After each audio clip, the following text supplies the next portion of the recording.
नमस्कार मित्रांनो, मी कमलेश नवाळे तुम्हा सर्वांचं स्वागत करतोय. मित्रांनो, महाराष्ट्राच्या प्रत्येक भक्ताच्या हृदयात एकच नाव अखंड धडकत असते, पांडुरंग विठ्ठल विठोबा. हजारो वर्षाची भक्ती, संतांची परंपरा आणि लाखो वारकऱ्यांचा विश्वास जिथे एकत्र येतो ते म्हणजे पंढरपूरचे श्री विठ्ठल मंदिर. पण हे मंदिर नेमके कधी बांधले गेले? विठ्ठल विटेवर का उभे आहेत? पुंडलिकाची कथा खरी काय आहे? आणि संतांच्या भक्तीने या मंदिराला महाराष्ट्राचे आध्यात्मिक हृदय कसे बनवले? आजच्या या माहितीपटात आपण जाणून घेणार आहोत पंढरपूरच्या विठ्ठल मंदिराचा संपूर्ण इतिहास. महाराष्ट्राच्या भक्ती परंपरेचे हृदय म्हणून ओळखले जाणारे श्री क्षेत्र पंढरपूर हे केवळ एक तीर्थक्षेत्र नसून ते सध्या समता, सेवा आणि अखंड भक्तीचे प्रतीक आहे. भीमा अर्थात चंद्रभागा नदीच्या पवित्र तीरावर वसलेले हे मंदिर शेकडो वर्षापासून लाखो वारकऱ्यांच्या श्रद्धेचे केंद्र राहिले आहे. असे मानले जाते की आजचे विठ्ठल मंदिर सुमारे 800 वर्षाहून अधिक जुने आहे. यादव काळात मंदिराचा विस्तार झाला आणि पुढे विविध राजवटीमध्ये त्याचे जतन व जीर्णोद्धार करण्यात आला. अनेक ऐतिहासिक शिलालेख आणि पुरावे या मंदिराच्या प्राचीन वारशाची साक्ष देत आहेत.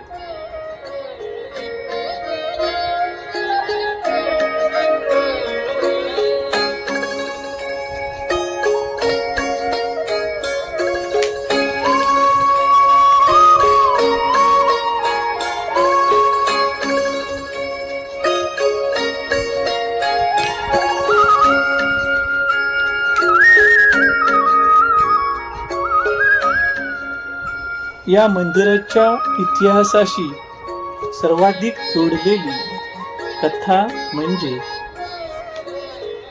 भक्त पुंडलिकाची. आपल्या आई वडिलांच्या निस्वार्थ सेवा करणारे पुंडलिकाच्या भेटीसाठी भगवान श्रीकृष्ण स्वतः आले. पण सेवेत व्यस्त असलेल्या पुंडलिकाने देवाला थांबण्यासाठी एक वीट पुढे केली. भगवान त्या विटेवर उभे राहिले आणि भक्तांची सेवा पूर्ण होईपर्यंत प्रतीक्षा केली. तेव्हापासून विठ्ठलाच्या विटेवर उभे असलेले रूप भक्तासाठी समर्पण आणि सेवाभावाचे प्रतीक बनले.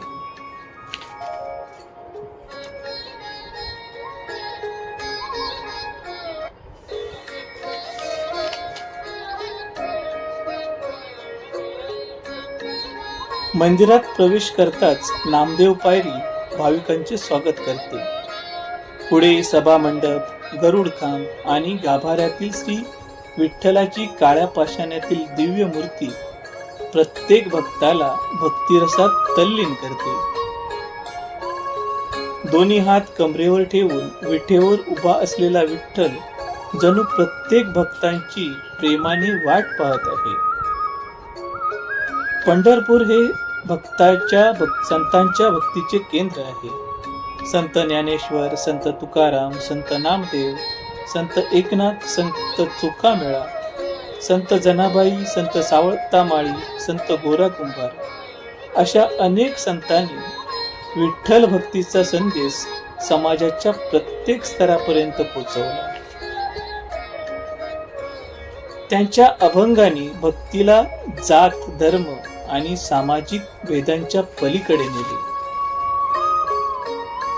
दरवर्षी आषाढी आणि कार्तिकी एकादशीला लाखो वारकरी पायी चालत पंढरपूरला पोचतात.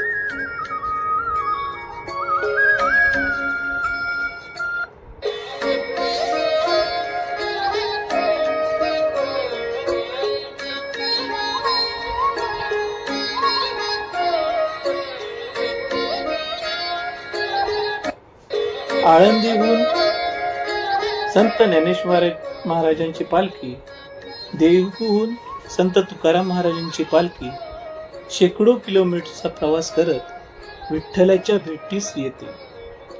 ज्ञानोबा माऊली तुकाराम आणि विठ्ठल विठ्ठल जय हरी विठ्ठल या जयघोषाने संपूर्ण महाराष्ट्र दुमदुमून जातो.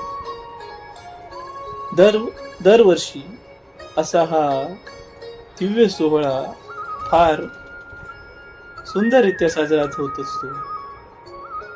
पंढरपूरचे श्री विठ्ठल मंदिर हे केवळ दगडाने उभारलेले मंदिर नाही, ते भक्ती, सेवा, समता आणि मानवतेच्या मूल्यावर उभे असलेले एक जिवंत सांस्कृतिक विश्व आहे. शतकानुशतके लाखो भक्तांच्या अश्रूंनी, अभंगाने आणि नामस्मरणाने पवित्र झालेल्या या भूमीत आजही प्रत्येक भाविकाला एक वेगळी आध्यात्मिक अनुभूती मिळते. असं हे आपलं पंढरपूर. खरंच मित्रांनो, आपण खूप भाग्य, या महाराष्ट्रात आपला जन्म झाला आहे. मित्रांनो, जे संत महात्मे, संत तुकाराम असोत, संत ज्ञानेश्वर असोत, संत नामदेव असोत, ज्या विठ्ठलाच्या भेटीपायी, ज्या विठ्ठलाच्या दर्शनासाठी अत्यंत वेडे झाले होते, या दर्शनासाठी खूप भावुक झाले होते, अशा या महाराष्ट्राच्या पवित्र मातीत आपला जन्म झाला आहे. ज्या संत महात्म्यांना या देवाने वेड लावले आहेत, त्या देवाचं आपण दर्शन घेतो, त्या देवाचं आपण स्मरण करतो. खरंच मित्रांनो, आपण खूप भाग्यवान आहोत.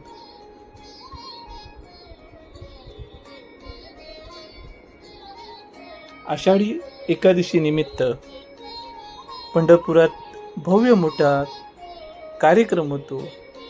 वारी समाप्त होऊन सगळे लोक येथे विठुरायाचं दर्शन घेतात.